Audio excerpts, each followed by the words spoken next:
Welcome to BitTorrent Hacks! My name is Michael Brooks, and we are here we are pirates, we are hackers, and we like BitTorrent. Our motivation for this project is to improve the protocol. A part of this is to educate people on the weaknesses. Here's my co-speaker, David. My name is David Aslanian. I'm a programmer, and I test avionics software. I may have worked on some of the products that some of you have flown here to. This is my trophy room. These are companies I have hacked. This is my Millworm page. My number is 677. The BitTorrent protocol is now 7 years old. The protocol has become widely successful in a very short period of time. But with this success has come growing pains. The protocol, originally envisioned by Bram Cohen, is fairly secure. Vulnerabilities have been introduced by people trying to do things with the protocol it was never meant to do, such as private networks and encryption. Most vulnerabilities identified by the CVE, or Common Vulnerability Exposure System, more than 37 vulnerabilities are identified. 37,000 vulnerabilities are identified by CVEs. Most CVEs fall into specific categories and are given a common weakness enumeration, or CWE number. For instance, all SQL injection vulnerabilities are CWE 89. In the current BitTorrent specification, there are 3 CWE violations. In order to understand the vulnerabilities, you must first understand the protocol. All right, so I'm going to go over some of the basics of the BitTorrent protocol here. All the data used in BitTorrent communication is B encoded. The 2 simple data types are shown here. The first one that you see is an integer. The second one that you see is a string. As you can notice with a string, the size of the string precedes the colon, and with the integers can be of any size. They start with an I and end with an E. The next data type is a list. This example shows a list that contains 1 number and 2 strings. Pretty simple. The fourth and final data type is a dictionary. This is very similar to a Python dictionary. This dictionary shown here contains a single integer and 2 strings. Dictionaries access their members using strings, whereas lists access their members using numerical indexes. This is a torrent file. These 4 data types that I just showed you can be used together to create more complex data types, such as irregular trees, such shown here. For instance, the first step in starting a torrent is obtaining the torrent file, obviously. The torrent file uses B encoding, as we just described, to build a data tree. A couple things to notice about this data tree. All the leaf nodes in this tree are either integers or strings. Another thing to notice is the announce list subtree. That's a list of all the trackers that the torrent can connect to. Also notice the pieces part of the info subtree. It contains SHA-1 hashes of all of the chunks of the file that will be transferred. During client tracker communication, torrents are identified by their info hash, which is a SHA-1 hash of the info subtree of a torrent file, shown highlighted in yellow here. One thing to note is that the list of trackers, as well as some other information about the torrent, can change without the info hash ever changing. Immediately after opening a torrent file, your BitTorrent sends a scrape request, which looks like this, to the tracker, to one of the trackers that is listed in the torrent file. The scrape request is a simple HTTP GET. Then the tracker responds with statistics about the torrent, including the number of people who have downloaded the file, the number of people who are seeding and leashing the file, and that's pretty much it. The next thing your BitTorrent client will do is it will send an announce request to the tracker. The announce request sends more information about your client. For instance, in this announce request, the event is started as you can see most of the way down there. For example, if you just completed a download, the event would be completed. And 0 bytes have been uploaded and downloaded in this announce request. Another important thing to notice is the port number, which the tracker will use when identifying this client in an announce response. This is an announce response. What the announce response does is it gives the client a list of peers that it can connect to. The peers, as you can probably see, are not B encoded. Instead, it is a binary representation of the IP address and port pairs. At this point, now that the BitTorrent client has a list of peers, it's going to begin a series of handshakes to establish connections with other peers in the swarm. The first packet of a handshake is going to be a UDP ping request, as shown here. This is the response to the UDP ping request. Once the client receives this UDP ping response, the client knows that the remote peer is available, not firewalled or behind a NAT or otherwise unreachable. There are many other packets, UDP packets, that will be sent before any sort of file transfer begins. In addition, there are extensions to the BitTorrent protocol that allow things like chat to occur after the handshake is complete. Take a swig of Jameson. Yar.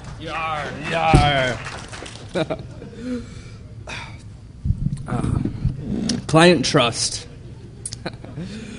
BitTorrent was never meant to be an exclusive protocol. As a result, 2 vulnerabilities were created.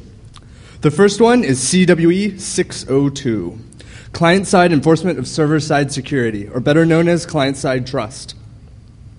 With every announce request, the client is expected to report on how much they've uploaded and downloaded and how much is remaining to download. Private BitTorrent networks use these announce requests to enforce a share ratio. For instance, some private BitTorrent networks will impose a 50% ratio in which you must upload at least half as much as you download. The tools to spoof this information are well known. They send spoofed HTTP GET requests informing the tracker that the client has uploaded data when in fact no data has been uploaded. Ratio Master is an example of a spoofed client. However, some BitTorrent communities have been able to detect this method. A more difficult to detect method is that if the BitTorrent client lies to the tracker saying that it hasn't transferred any data. In addition, the client never reports the transfer is completed. From the tracker's perspective, the BitTorrent client is unable to contact other peers in the swarm, which could happen under legitimate conditions. As a result, the bandwidth ratio stays constant. But the BitTorrent client is able, or the BitTorrent client that is able to accomplish this is called Stealth Bomber. I created it by modifying the original Python BitTorrent 5.22 client written by Bram Cohen.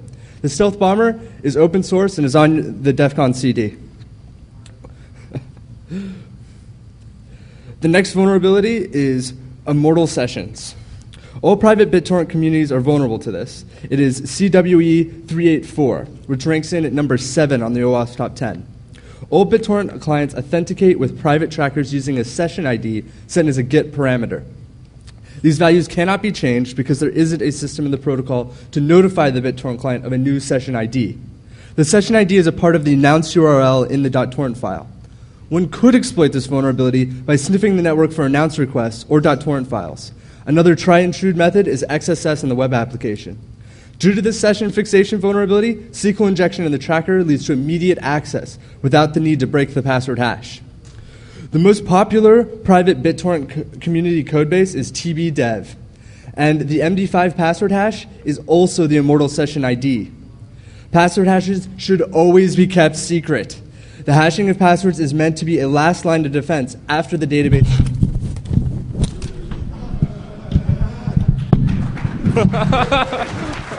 Thank you, thank you.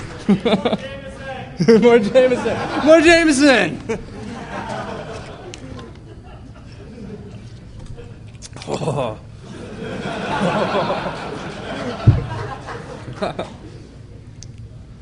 Where was I? All right. DMCA bots. How do you get busted? Just out of curiosity, how many people in the crowd have gotten a DMCA violation? Quite a few of you. When I asked at Black Hat, no one raised their hand. I'm like, you guys aren't pirates. Another client-side trust issue is that a number of seeds for the torrent is calculated by looking at the number of requests which have recently set an event as completed. It is trivial to inflate this number by forging announce requests. Just because a torrent has a lot of seeds doesn't mean it's good. In fact, it could be a trap laid by a DMCA bot. Announce requests are important to anti-piracy software. As it shows, these automated bots will download torrent files of copyrighted material in question and periodically contact the announce server, obtaining a list of IP addresses. The DMCA bots will connect to you, pretending to be a normal BitTorrent client, attempt to download a chunk of the copyrighted evidence to use in court. Peer Guardian is a popular peer-to-peer plugin that prevents you from contacting to known DMCA bots. Peer Guardian is similar to a real-time blacklist used to fight spam. I don't like Peer Guardian at all. IP addresses are very cheap, and proxy servers are free. Unfortunately, the safest method to avoid anti-piracy bots is to use private BitTorrent networks. Demonoid is invite-only. However, Demonoid users will get DMCA violations. This is because the community is too open. Other communities, such Waffles.fm and What.cd, are very exclusive. I don't think any one of these communities will ever get a DMCA violation. The third vulnerability to affect BitTorrent falls under CWE 300. Channel accessible by non-endpoint, or better known as man-in-the-middle. This is a vulnerability in the message stream encryption protocol used for BitTorrent encryption. This is not the first security problem that affects MSE. A company by the name of IPOC is able to detect and throttle MSE traffic using deep packet inspection. Furthermore, a research paper entitled Attacks on Message Stream Encryption goes over many problems with MSE. The biggest problem with this paper is that many of the attacks discussed are highly theoretical and may not be possible in the real world. To make matters worse, no source code has been provided to otherwise prove or verify any of the attacks presented. I think this is a common problem with academics. They like to talk about security problems, and they don't write exploit code. On the con CD is a proof of concept code that I wrote to show that MSE and man-in-the-middle attacks and MSE is possible. So here it is. This is MSE in short. MSE relies on three cryptographic primitives. The very beginning, before the ... is the Diffie-Hellman key exchange. This is to produce a shared secret between the two users. This secret is then concatenated to the end of key A, the string key A. Finally, the info hash of the .torrent file is concatenated to the end. Then, the SHA-1 hash of this entire string is used as the key. What is lacking from this protocol is authentication. The info hash is sent as a GET request, usually over plain text, and can be obtained. Or often, you're downloading torrents from the Pirate Bay, in which case all info hashes are known. This is not a reasonable method of authentication. This protocol is very similar to unauthenticated SSL.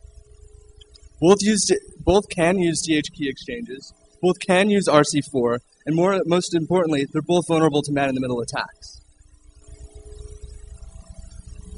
So, speaking of unauthenticated SSL, all of these BitTorrent clients whose icons are listed have a completely broken SSL implementation. When communicating over SSL, they don't even bother to check the validity of the certificate. What you're seeing right here on the bottom is a pop-up from Views, and what it originally said is basically something like, would you like to trust this invalid certificate? And what they're really saying is, do you want to get owned? And I think, unfortunately, the answer for most users would be yes, because most users aren't going to understand the subtleties of what this pop-up box even means. Views also fails to check the certificate, but rather claims all certificates are invalid, which is just as bad. These are not problems in the SSL library. They're problems in how the SSL library is being used. Users like the X-Files trust no one, not even your certificate authority. And, very, very powerful security tools like SSL can be used completely incorrectly, even if the libraries they're using are completely secure.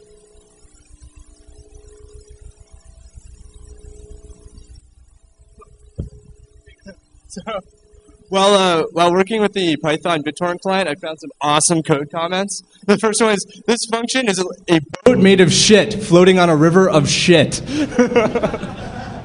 The next one is, Azurius sucks equals choke. I'm not shitting. Yeah. Great stuff. Great stuff. I don't know if Bram Cohen wrote that, but it'd be funny. Okay, attack surface. Okay.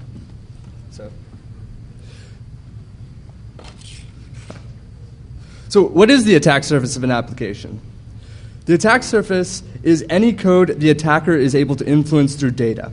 The data structures I've shown you, .torrent files, scrape requests, announce requests, as well as handshake between peers, are all data that touches BitTorrent code.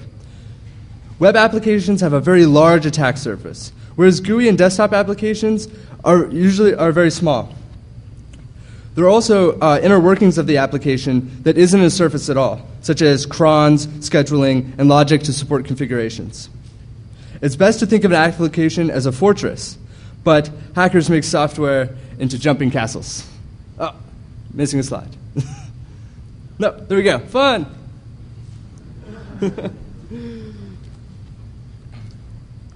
Okay. Any data that the attacker controls is called tainted. If a variable containing tainted data is passed to a sensitive function, otherwise known as a sink, then a vulnerability is created. In this example, taint is coming from the command line using scanf.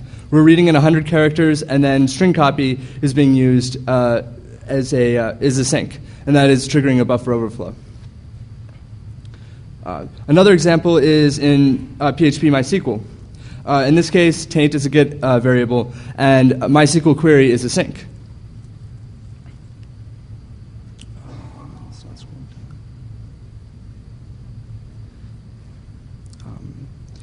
Input validation is a way of taking tainted data and making it safe to use with a sink. In this case, we're using int val, passing it to get before entering the query, making sure that it's a number.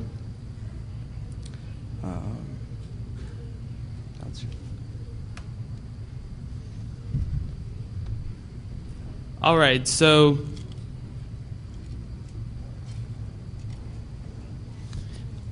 we did a lot of fuzzing with BitTorrent clients. And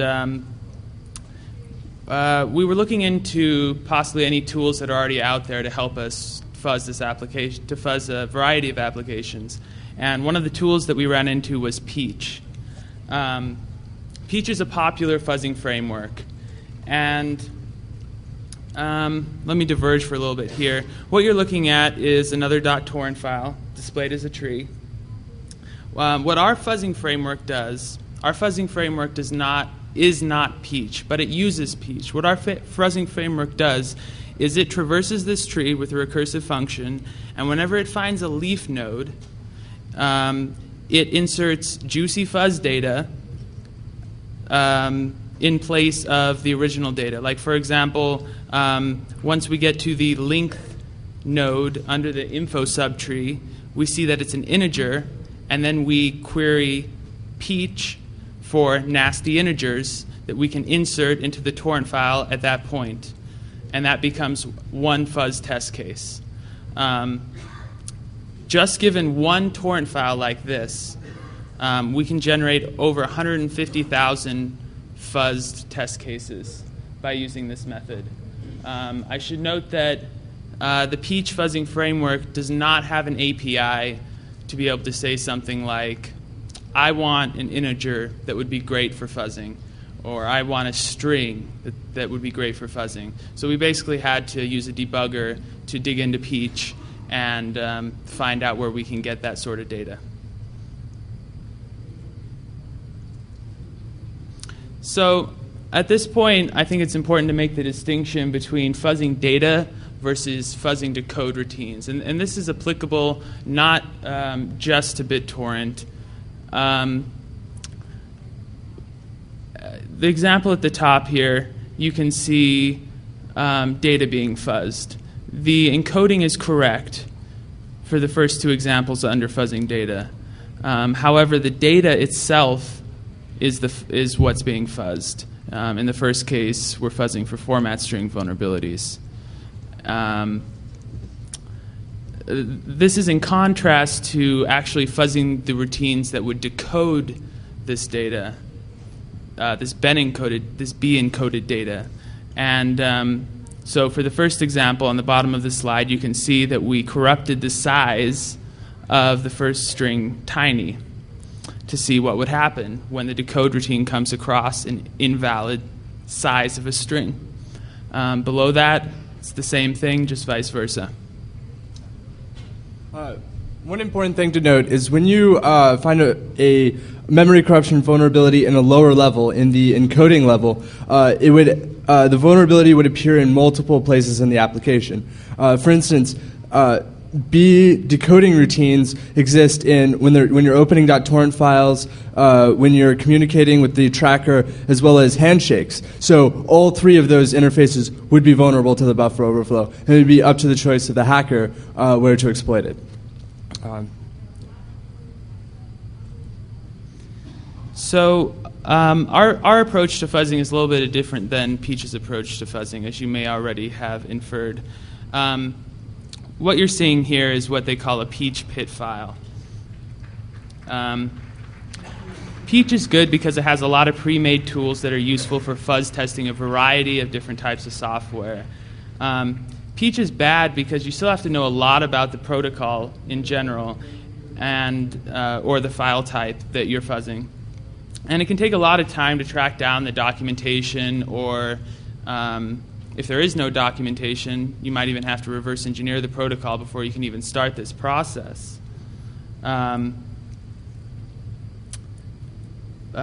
Creating a Peach pit file, this XML file shown here, is really time consuming and can be somewhat difficult. And what this XML file defines is it defines the type of data you're fuzzing, where the data should go, and how the fuzz test should actually be run. The biggest reason we specifically can't use Peach is because it's not good at modeling irregular trees, such as all of the B-encoded data types that we've shown you thus far. It has an ability to represent binary trees, but that's hardly ever useful in the real world. So now we're going to talk a little bit about code coverage. All of these products rather, have something in common, and that is that they're all safety critical applications. Code coverage has likely been used in the testing process of each of these products, even the robot from RoboCop, obviously. And the reason that is because code coverage is really good at finding certain types of bugs. It's really good at quantifying how good your tests are. And like, for example, in safety critical industries like the aerospace industry, you have to show that your code base was thoroughly tested. And what code coverage does is it provides visibility into what your tests are actually doing. And it also provides a way to indirectly quantify the quality of your testing. This is really important in fuzzing because fuzzing can be like shooting in the dark. You don't really know what your fuzz tests are doing as a whole, and code coverage can provide much needed visibility into what fuzz inputs are actually covering parts of the application that you're interested in, basically your attack surface.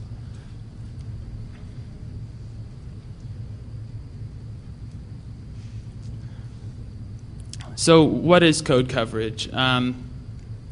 Code coverage is a form of white box testing. It provides visibility into the code that into how the code that you're running is being executed. And from an attacker's standpoint, it allows you to test more of your attack surface. It allows you to identify your attack surface and attempt to increase how much you're testing that attack surface. And there's many different types of code coverage metrics, and there's many different ways that you can get code coverage data. For example, we have statement coverage, which is pretty simple. How many statements were executed? We have decision coverage, which is how many control flow structures, like if statements, took both their true and false pass. We have condition coverage, which is how many conditions within each decision evaluated to both true and false. So in this context, the condition refers to a Boolean sub-expression, say within an if statement. And then the new concept here is sync coverage, which is how many syncs have I executed.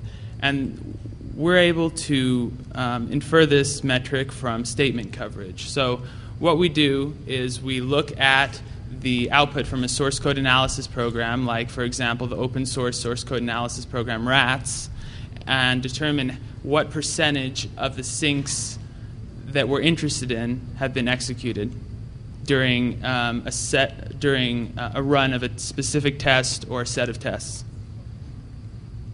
And just to provide a graphical example, this is a statement coverage report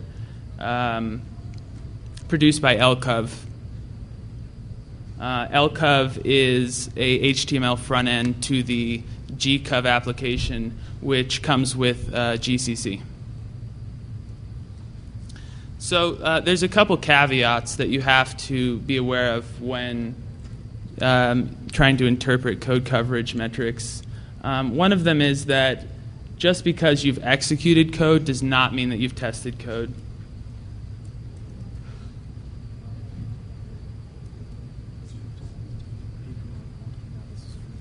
So in this example, you can, with a user input of less than 10 characters, you can execute this code without having the bug being the buffer overflow discovered.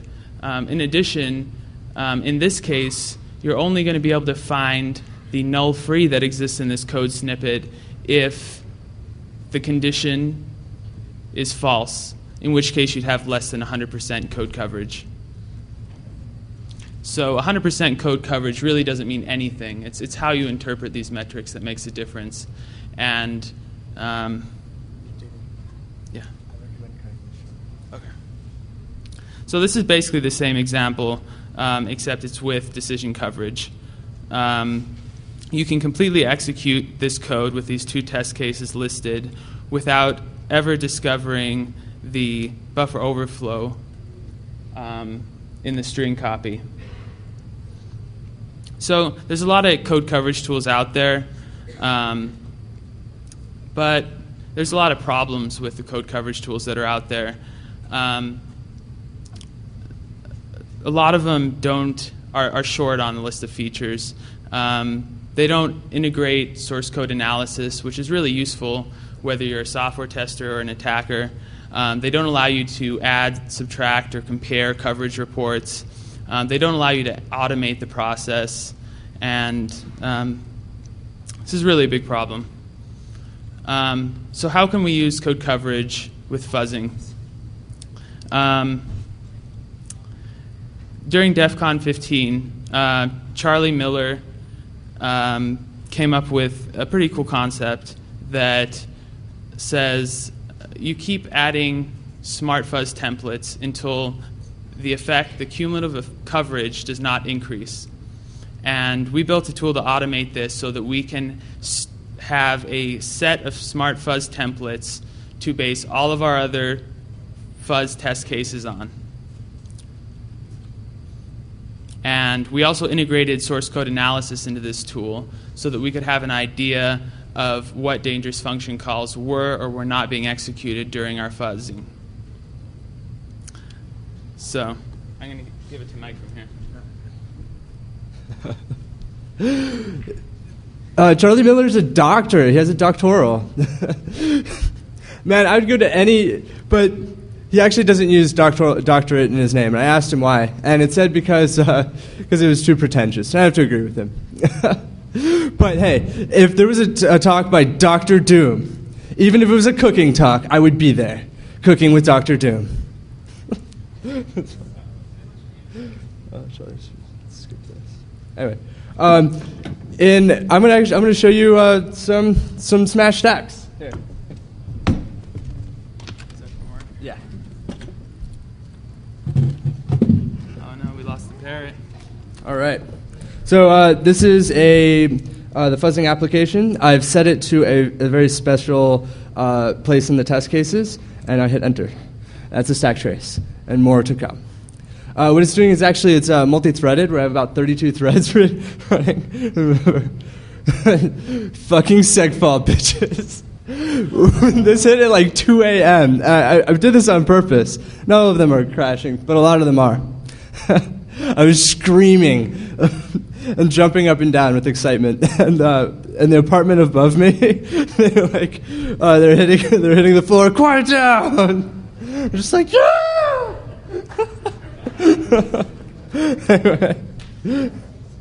Anyway, gotta call all Python. Anyway, thank you for seeing our talk. This is the end of BitTorrent Hacks. Thank you.